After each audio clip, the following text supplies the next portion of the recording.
Hello students, welcome back to online learning platform.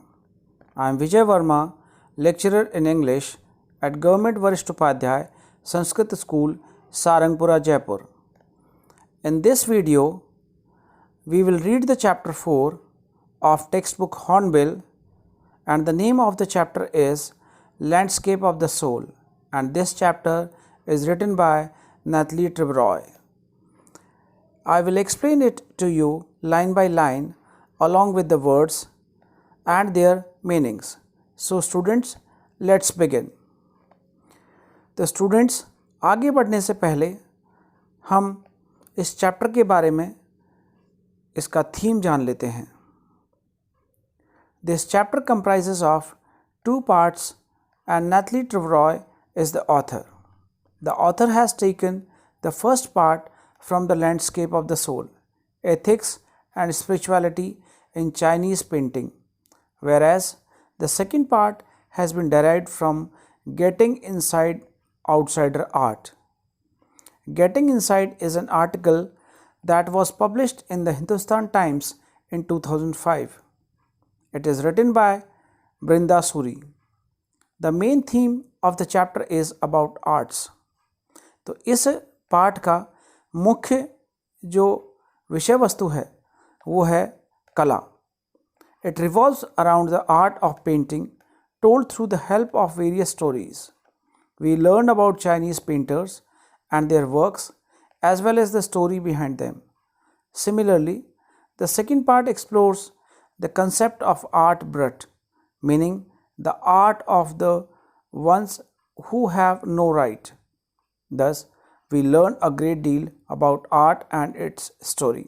तो बच्चों, basically ये चैप्टर है, इसके फर्स्ट पार्ट में चाइनीज़ आर्ट के बारे में बताया गया है, यानी चीन की कला के बारे में बताया गया है, और दोनों ही भागों में सिर्फ कला की ही बात की गई है.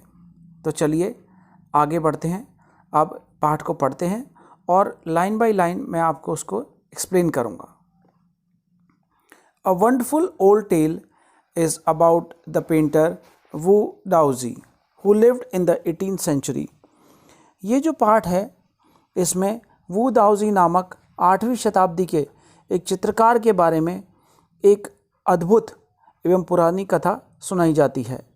His last painting was a landscape commissioned by the Tang Emperor Xuanzong to decorate a palace wall. उनका जो अंतिम चित्र था एक भूदृश्य का था, जिसे तैयार करने के लिए टैंग वंश के सम्राट जुआनजोंग ने उनसे कहा. और जुआनजोंग इस चित्र से अपने महल की एक दीवार को सजाना चाहते थे. The master had hidden his work behind a screen so only the emperor would see it. और महान चित्रकार ने अपनी ये चित्रकारी को पर्दे के पीछे छिपाए रखा, जिससे सिर्फ और सिर्फ वो जो राजा जो था जुआनजोंग या केवल जो सम्राट जो था वो उसे देख सके. For a long while the emperor admired the wonderful scene discovering forests, high mountains, waterfalls, clouds floating in an immense sky, men on hilly paths, birds in flight. लंबे समय तक सम्राट ने इस अद्भुत दृश्य की प्रशंसा की, जिसमें जंगल, ऊंचे पहाड़, झरने, विशाल आकाश में तैरते हुए बादल, पहाड़ी रास्तों पर चलते हुए लोग, उड़ान भरते हुए परिंदे इत्यादि दृश्य दिखाई दे रहे थे. Look, sire, said the painter, in this cave at the foot of the mountain dwells a spirit. देखिए महाराज, चित्रकार ने कहा, पहाड़ की जो तलहटी थी यानी फुटहिल्स थे में स्थित इस गुफा में एक आत्मा निवास करती है. The painter clapped his hands and the entrance to the cave opened. और चित्रकार ने अपने हाथों से ताली बजाई और गुफा में जाने का प्रवेश द्वार खुल गया. The inside is splendid beyond anything words can convey. गुफा का अंदरूनी जो भाग था बड़ा ही शानदार था, जिसका वर्णन शब्दों में नहीं किया जा सकता. Please let me show your majesty the way. और चित्रकार ने कहा, महाराज कृपया मुझे आपका मार्गदर्शन करने की आज्ञा दीजिए। The painter entered the cave but the entrance close behind him. और चित्रकार ने जैसे ही गुफा में प्रवेश किया, चित्रकार तो प्रवेश कर गया, लेकिन जैसे ही चित्रकार ने प्रवेश किया उसके पीछे से दरवाज़ा बंद हो गया। And before the astonished emperor could move or utter a word the painting had vanished from the wall. और इससे पहले कि सम्राट हिलता डुलता या एक शब्द भी बोल पाता, कुछ प्रतिक्रिया कर पाता, दीवार से वह चित्र गायब हो गया। No trace, not a trace of Wu Daozi's brush was left and the artist was never seen again in this world. और वू दाऊजी का जो ब्रश जो था, उससे बना हुआ चित्र का कोई निशान अब वहाँ नहीं रहा। और उसके बाद वह कलाकार या चित्रकार जो था वह भी इस दुनिया में फिर कभी नहीं देखा गया।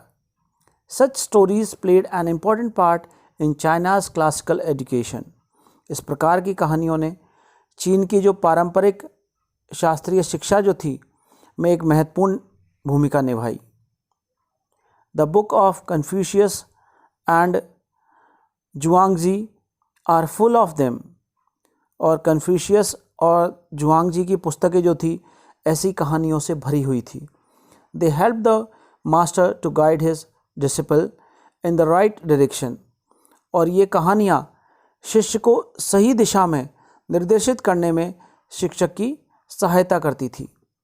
Beyond the anecdote they are deeply revealing of the spirit in which art was considered.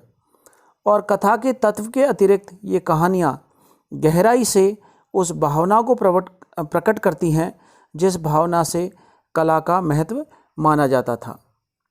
So students, ये हमने कुछ पैराग्राफ पढ़े हमने इस चैप्टर में से। आगे बढ़ने से पहले हम इनके कुछ हार्ड वर्ड्स जो आए हैं उनको पढ़ते हैं और साथ में उनका मीनिंग्स भी मैं आपको बताऊंगा। देखिए, इसमें वर्ड आया लैंडस्केप। तो इसका जैसे चैप्टर का नाम ही था लैंडस्केप ऑफ द सोल, तो लैंडस्केप का अर्थ होता है भूदृश्य का चित्र। देखिए स्टूडेंट्स, ये जो वर्ड मीनिंग्स आपको बता रहा हूँ इनके अर्थ दूसरी जगह कुछ और भी हो सकते हैं, लेकिन ये जो अर्थ हैं इस पाठ के संदर्भ में हैं। अगला वर्ड है कमीशन्ड। यहाँ पर इस पाठ में कमीशन्ड का अर्थ है करने को कहा गया। नेक्स्ट वर्ड है एडमायर्ड। एडमायर्ड का मतलब होता है प्रशंसा की। इमेंस, इमेंस का अर्थ होता है विशाल या बहुत बड़ा। स्प्लेंडेड, स्प्लेंडेड का अर्थ होता है शानदार। कन्वे करना यानी कि बताना। वैनिश्ड, वैनिश्ड का मतलब होता है गायब हो जाना। एनेक्डोट, एनेक्डोट होता है रोचक कथाएं या किस्से कहानियाँ। And the last word is revealing. Revealing का अर्थ होता है प्रकट करने वाली। सो स्टूडेंट्स, इस भाग में, इस चैप्टर के इस पार्ट में हमने कुछ कहानियों के बारे में पढ़ा, चाइनीज़ कहानियों के बारे में, किस प्रकार से वो चित्रकार गायब हो गया, और ये वर्ड मीनिंग्स पढ़े। चलिए अभी इस वीडियो को यहीं विराम देते हैं, अगले वीडियो में फिर मिलेंगे। तब तक के लिए धन्यवाद।